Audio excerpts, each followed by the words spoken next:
Now, I think it's fair to say that most of us have at least one midfielder priced between 8 to 9 million and probably been chopping and changing between who we've had in that spot. So this video is going to compare all the players in that price range to try and help you work out which one's best.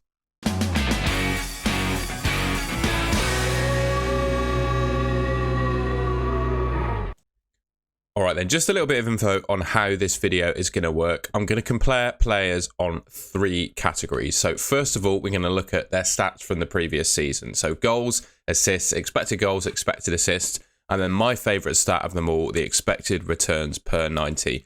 Then we go into fixtures, the first 5 fixtures. I think 5 fixtures is a good sort of timeline to look forward in terms of picking players in your FPL team.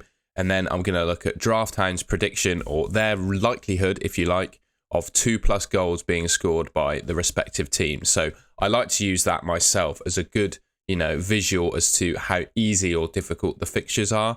And then we're going to look into minutes as well. So I'm going to have a look at the games they played last season, the number of starts they had, the number of 90-minute games that they played, and the total minutes that each of these players spent on the pitch last season. Now, there's a guy in the bottom right-hand corner of the screen, Diogo Jota. I'm excluding him from this video, and nothing personal against Jota, but I just feel he's probably not going to be starting for Liverpool next season. He does fall in this price category. Towards the end, as the season goes on at least, if he does nail himself in that Liverpool's team, he could become an option. But for the time being, I don't think anyone's going to be going near Diogo Jota to start with. I just don't think he's likely enough to play. All right, so as I said then, looking at the stats from last season, we've got 6 players in total that we're going to take a look at. So we've got Rashford, Son, Odegaard, Saka, Bruno Fernandes, and Gabriel Martinelli. Now, all of these guys range from 9 million, likes of Rashford and Son at that price, 8.5, Odegaard, Saka, and Bruno, and then Martinelli coming in at 8 million. So Rashford, 35 games, 17 goals, 0.59 expected returns per 90. Heung-min Son, 36 games, only 10 goals and 6 assists, 0.52 expected returns per 90 for him. 37 games for Odegaard, 15 goals. One thing to say about Odegaard is he did massively outperform his expected goals. He scored basically 50% more goals than he was expected to. So if those stats remain next season, I'd be very surprised, to be honest, just based on how he outperformed them. 0.52 expected returns per 90, though, as you can see, is on a level there with Heung-min Son. The season before's Golden Boot winner, may I add. Saka, 14 goals from only 11.2 expected goals, but 11 assists, and again from 8.5 expected assists. So he slightly outperformed his stats too, and then had 0.5 expected returns per 90. Bruno Fernandes, now it's quite an interesting one for him. The main stat to look at here that impressed me is the expected assists. 16.7 expected assists he had last season, and I feel that's been heavily let down by the fact that Man United didn't really have a recognised centre forward. If they had a top level centre forward playing in that team, he would have converted a lot more of those chances that he created, or the striker would have, and he would have got a lot more assists. It's just, for me, next season picking Bruno Fernandes personally is going to be around whether Man United sign themselves a striker, or at least look to be, playing a team with a good striker, like Rashford playing up front with a good guy on the left or right, because Rashford's not too bad at finishing. But I think to Man United's detriment, really, Bruno created a lot more chances than Man United actually managed to score. And he still scored 8 goals as well from, he slightly underperformed his expected goals as well. So he's one that's I've seen in a lot of teams, people doubting his ability, he's going to play a bit deeper, etc., etc. But his stats last season were really, really good. Another player that stats were really good last season, as we all know, is Gabriel Martinelli. 15 goals, again, most like the other Arsenal midfielders, he outperformed those underlying numbers. 15 goals from only about 9 XG. He got 5 assists, but 9 expected assists. So, if you went by his expected stats alone, he got 9 goals and 9 assists last season, which is obviously a very good return. And then looking at his expected returns per 90, sits at 0.59. So the top 3 are the players pictured in terms of my favourite stat, the expected returns per 90. Bruno Fernandes, Martinelli, and Rashford. What I'm not going to do is tell you my favourite player from each of these slides, because I think, to be honest, it's a subjective thing. All the stats are there for you to decide yourselves, and that's kind of the point of this video. So for me, these are all the stats I'd be interested in looking at to select a player. And yeah, I'm leaving it up to you to decide who you think is best. Right, and now we're going to go on to each team's fixtures and obviously the subsequent players that play for them. Spurs, obviously for Son, we need to look at the Spurs fixtures and their likelihood of 2+ goals. So they start off with Brentford away, which I actually think is quite a tough fixture. Man United at home after that, another tough fixture. And then it gets a little bit easier. They got Bournemouth away, Burnley away, and Sheffield United at home. Now, those three fixtures from game week 3, 4, and 5 look really good, but I think with the opening two, you can probably say Spurs is there are a little bit tough, and Spurs tend to do well against teams that play on they play against teams on the counter attack. Sorry, the likes of Son running in behind and scoring the goals. Brentford, I don't think are going to play that way, and Man United themselves, I don't know. We'll see how they get on next season, but I don't feel like they're going to be playing that way as well. So the first two fixtures will be teams I think personally that Spurs might struggle to break down. But game week 3, 4, and 5, I think it gets a lot easier and we could see some goals for Spurs in those games. But maybe my conclusion with Son is to probably not start with him, but consider bringing him in later game weeks when he's got better fixtures. Okay, next up then, we've got Man United's fixtures. Obviously, we're concerned with Bruno and Rashford with these 5. Wolves at home, Tottenham away, Forest at home, Arsenal away, and Brighton at home are those first 5. Thinking a bit more deeply than just surface level on these fixtures and how the teams will line up against them. Wolves at home. Wolves have been purged. Their squad has just been completely ripped of all their best players at the moment, which you might think means a good thing for Wolves. Well, a good thing for Wolves as opponents anyway. But going away to Old Trafford, I think there's only one way Wolves are going to play this game. They're going to sit back, try and soak up the pressure and hit Man United on the counter-attack. And in the past, certainly last season, they struggled with it as well. It might change with the likes of Mount in midfield, but Man United have historically struggled to score goals against teams that sit deep and try to hit them on the counter-attack. They've struggled against Wolves in reality in recent seasons, and I feel like that's not going to change in game week 1. I think Man United could have a tough time scoring goals. I say that as a Man United fan myself.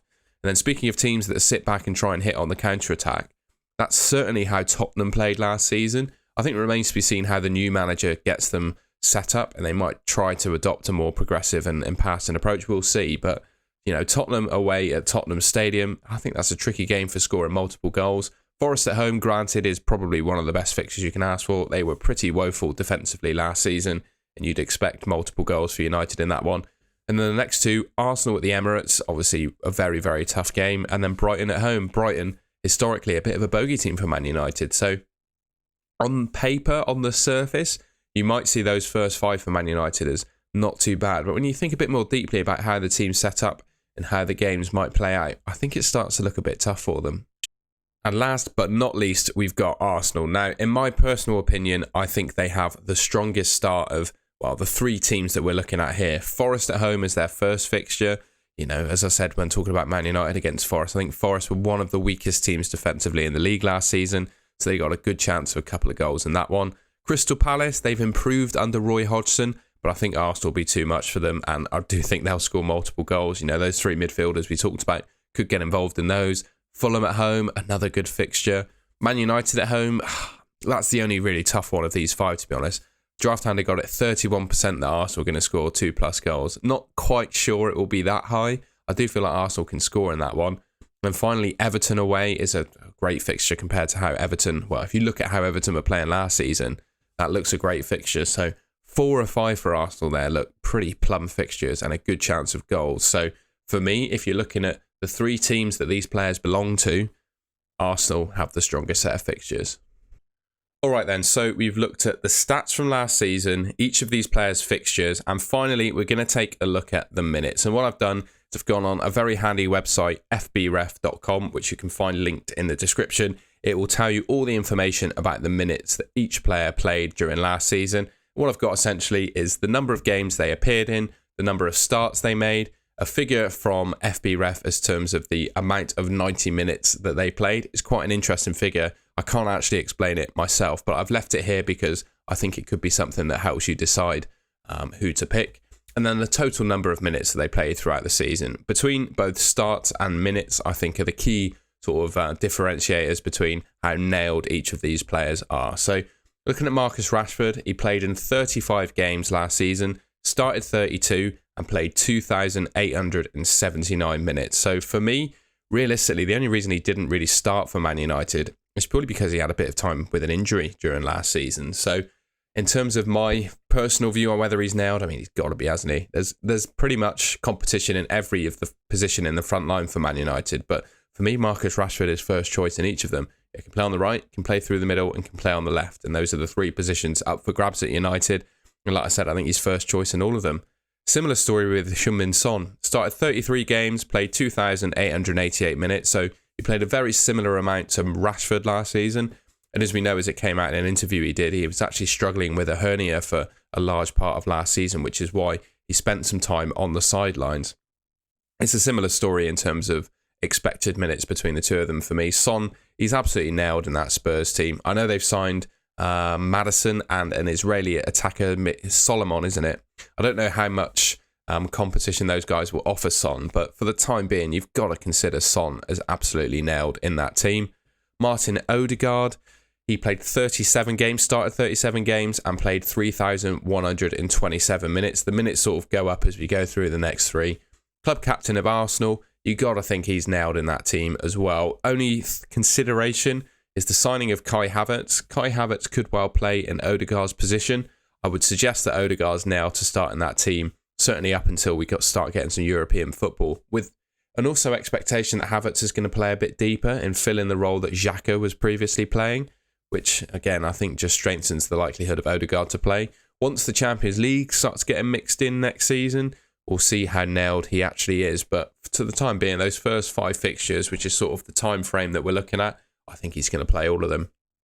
Saka, he played the most minutes of all of the Arsenal mids, 3,181 from 37 starts.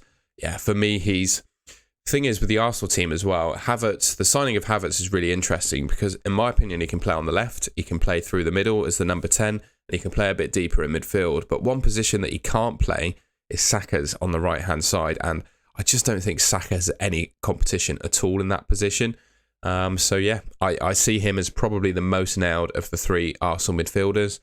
Bruno Fernandes, of all the players we've spoken about, I think he's the most nailed of them all. He started 37 games last season, played 3,316 minutes, which is the most by a bit of a margin as well than all of the other players. Basically played more than 100 minutes. Well, what's that? Exactly.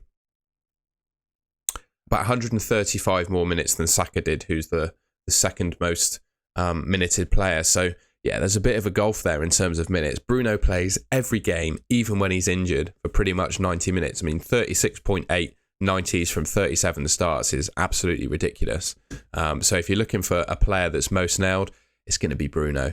Martinelli, he's probably the least nailed on this list, but I wouldn't let, 34 starts, 2,789 minutes, I wouldn't let that put me off picking him because, we were all worried when Trossard signed, is he going to take Martinelli's place? And he did. He started a couple of Premier League games, but ultimately Martinelli still played a really, really healthy amount of games. He started 34 of the 38 games. So yeah, for me, I think the prices of the Arsenal team, the Arsenal mid, reflect their sort of expected minutes really. Martinelli's priced at 8, 0.5 less than the Arsenal mids, but I still think he's going to get a good amount of minutes next season.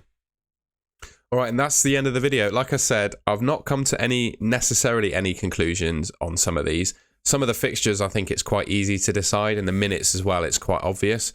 But the attacking returns in particular last season, it's a little bit of a juggling act to try and decide who you think is best, which is why I've left this video largely up to your interpretation and who you want to pick in your team. In fact, let me know in the comments, based on the analysis I've just done, who you're going to pick in your team.